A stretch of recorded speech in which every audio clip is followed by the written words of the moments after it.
Guys আসসালামু আলাইকুম নমস্কাৰ welcome back to my YouTube channel Chahida ব্লগছলৈ আপোনালোক সকলোকে স্বাগতম জনাইছোঁ। এইটো মোৰ ছেকেণ্ড ব্লগ হয়। মই মোৰ ফাৰ্ষ্ট ব্লগটোত তেনেকুৱা ধৰণৰ একো ৰেছপন্স নাপালোঁ। আপোনালোক সকলোৱে মোক ছাপোৰ্ট কৰিব যাতে মই মোৰ এই ব্লগ চেনেলটি আগুৱাই নিব পাৰোঁ। আজি মই এই ব্লগত আপোনালোকৰ কাৰণে অতি কম সময়ৰ ভিতৰতে সহজ পদ্ধতিত কেকৰ ৰেচিপি এটা লৈ আহিছোঁ। আপোনালোকে যদি ভাল পায় ঘৰত এবাৰ ট্ৰাই কৰি চাব। এই কেকটো খাবলৈ খুবেই সফ্ট আৰু স্পঞ্জি হয়। আপোনালোকে যদি ভাল লাগে এবাৰ ট্ৰাই কৰি চাব। আহকচোন মইনো কেনেকৈ এই কেকটো বনাইছোঁ আপোনালোককো দেখাওঁ। বনাবলৈ মই লৈছোঁ 4টা কণী, ৰিফাইন তেল, বেকিং, ময়দা, চেনি আৰু একাপ গাখীৰ। বনাবলৈ আমাক লাগিব এনেকুৱা এটা মিক্সি বাতি। যিহেতু আমাৰ সকলোৰে ঘৰতে মিক্সি থাকেই, মই এইটো দেখিছে নহয়, এই কাপটোৰ জোখত মই একাপ চেনি লৈছোঁ। চেনিখিনি মই ইয়াত মিক্সি বাতিটোত দি দিম।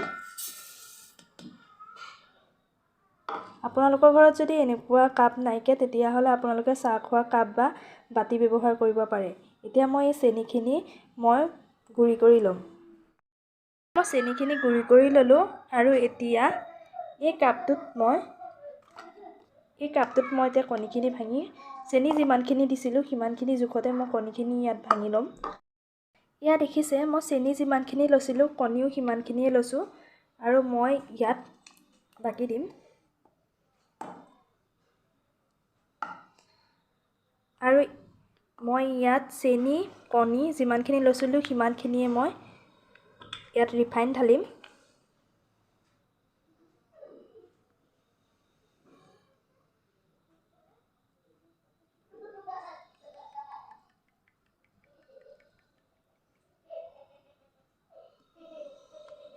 এয়া দেখিছে ৰিফাইনো মই সিমানখিনিয়ে লৈছোঁ।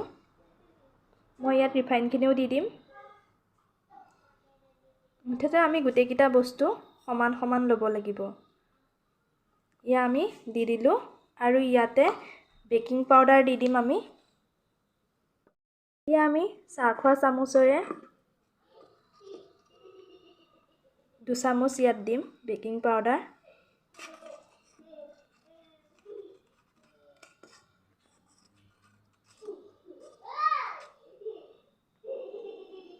চামুচ বেকিং পাউডাৰ দি দিছোঁ। এতিয়া আমি এইখিনি ভালদৰে মিহলাই ল'ম। মই মিক্সিত ভালদৰে গোটেইকেইটা বস্তু মই ফিটি ল'লোঁ। এতিয়া মই এইখিনি বইলটোত বাকি দিম।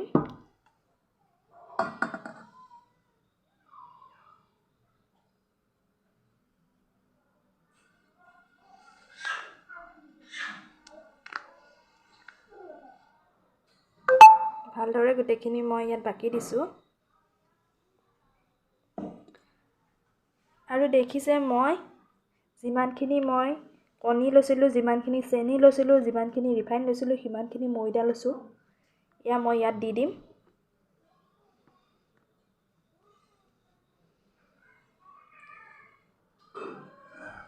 মই ইয়াত গোটেইখিনি দি দিলোঁ। দি লৈ এইখিনি ভালকৈ মই এতিয়া মিহলাম। গোটেইখিনি ভালকৈ মই মিহলাম। এটা ডাইৰেকশ্যনতে মিলাব, তেতিয়াহে আপোনাৰ বস্তুটো ধুনীয়া হ'ব। আৰু এই কেকটো খাবলৈ বহুতেই ধুনীয়া হয় আৰু বহুত কোমল হয়, খায়ো খুব ভাল লাগে আৰু কম সময়ৰ ভিতৰতে হৈ যায়। মই ফিটি লৈ আপোনালোকক দেখুৱাই আছোঁ। মিলাই লোৱাৰ পিছত আপোনালোকে দেখিছে বেটাৰটো কেনেকুৱা হৈছে, দেখিছে নহয়। এয়া মই ইয়াতে গাখীৰ অকণ এড কৰি দিম। গাখীৰ দিলে বস্তুটো বহুত কোমল হৈ যায়, তেতিয়া খাই খুবেই টেষ্টি লাগে। এয়া দেখিছে মই ইয়াত কেনেকৈ গাখীৰ মিলাই কেনেকৈ লৰাই দিছোঁ। এনেকৈ লৰাই ল'ব লাগে। লৈ পেলাই যেতিয়ালৈকে বেটাৰটো আমাৰ এনেকুৱা নহয় তেতিয়ালৈকে এনেকুৱাই কৰিব লাগে। এতিয়া আমি এইটোত অকণ ৰিফাইন তেল সানি ল'ম, যাতে আমাৰ বেটাৰটো লাগি নাযায়। এইটো ছাইডত ধুনীয়াকৈ সানি ল'ম।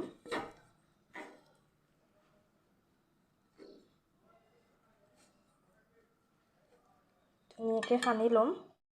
ধুনীয়াকৈ ইয়াত ৰিফাইন সানি ল'লোঁ আৰু এনেকুৱা এখন কাগজ আপোনালোকে ঘৰত যিকোনো বহী পাত এখন এনেকৈ গোলকৈ কাটি ল'ব। কাটি লৈ ইয়াত এনেকৈ বহাই দিব। বহাই দিয়াৰ পিছত এইটো এনেকৈ সানি ল'ব, ভালকৈ মিলাই ল'ব তেলখিনি। তাৰপিছত বেটাৰখিনি আপুনি ধুনীয়াকৈ ইয়াত ঢালি দিব। বেটাৰখিনি ধুনীয়াকৈ ঢালি দিব। মই এনেকৈ 4-5 বাৰমান টেপ কৰিম যাতে ইয়াত থকা এয়াৰ বাবলখিনি ওলাই যায়। তাৰপিছত মই নি অভেনত সোমোৱাই দিমগৈ। এয়া চাওক, কেকটো ৰেডি হৈ গ'ল। এতিয়া মই আপোনালোকক উলিয়াই দেখাম কেকটো।